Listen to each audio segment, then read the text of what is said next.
കടലിൽ വെള്ളം കയറിയ ബോട്ടിനെയും 11 തൊഴിലാളികളെയും ഫിഷറീസ് റെസ്ക്യൂ ബോട്ട് കരക്കെത്തിച്ചു. കൊല്ലം നീണ്ടകരയിൽ നിന്നും പോയ സെന്റ് പീറ്റേഴ്സ് ബോട്ടിനെയാണ് രക്ഷപ്പെടുത്തിയത്. ഇന്ന് പുലർച്ചെ കടലിൽ വെച്ച് വെള്ളം കയറുകയായിരുന്നു. ബോട്ട് കായംകുളം ഹാർബറിലെത്തിച്ചു. പാലക്കാട് മംഗലം ഡാം കടക്കപ്പാറയിൽ കുടുങ്ങിയ 6 പേരെ രക്ഷപ്പെടുത്തി. കടക്കപ്പാറയിൽ കുടുങ്ങിയത് വെള്ളച്ചാട്ടം കാണാനെത്തിയ വടക്കാഞ്ചേരി സ്വദേശികൾ. കനത്ത മഴയിൽ പോത്തൻതോട്ടിൽ വെള്ളം കയറിയതിനെ തുടർന്ന് യുവാക്കൾ കടക്കപ്പാറയിൽ അകപ്പെടുകയായിരുന്നു. അഗ്നിരക്ഷാസേനയും നാട്ടുകാരും ചേർന്ന് രക്ഷപ്പെടുത്തി. പുതിയ അധ്യയന വർഷത്തിൽ കോഴിക്കോട് തോട്ടുമുക്കം ഗവൺമെന്റ് UP സ്കൂളിലെ പ്രവേശനോത്സവം വിവിധ പരിപാടികളോടെ ആഘോഷിച്ചു. പരിപാടികൾ ആരംഭിച്ചത് കുട്ടികൾ അണിനിരന്ന റാലിയോടുകൂടി. ആഘോഷ പരിപാടികൾ കൊടിയത്തൂർ പഞ്ചായത്ത് പ്രസിഡന്റ് ദിവ്യ ശുഭു ഉദ്ഘാടനം ചെയ്തു. മലപ്പുറം മൂർക്കടവ് പുഴയിൽ ചാടിയ ആളുടെ മൃതദേഹം കണ്ടെത്തി. മൃതദേഹം കണ്ടെത്തിയത് പാറക്കെട്ടിന് സമീപത്ത് നിന്ന് കഴിഞ്ഞ ദിവസമാണ് ഇയാളെ കാണാതായത്.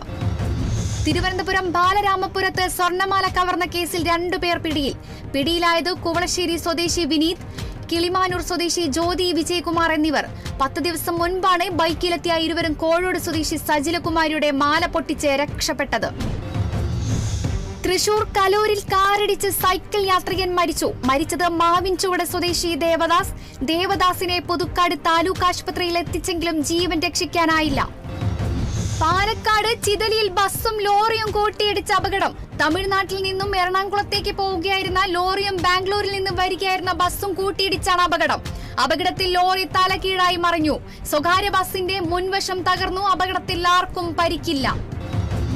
തിരുവല്ലയിൽ നിരോധിത പുകയില ഉൽപ്പന്നങ്ങൾ വിതരണം ചെയ്ത 2 പേർ അറസ്റ്റിലായത് വള്ളംകുളം സ്വദേശി സോമൻ, സോമോഷ് എന്നിവർ. പ്രതികളുടെ കടയിൽ നിന്നും പുകയില ഉൽപ്പന്നങ്ങൾ കണ്ടെടുത്തു.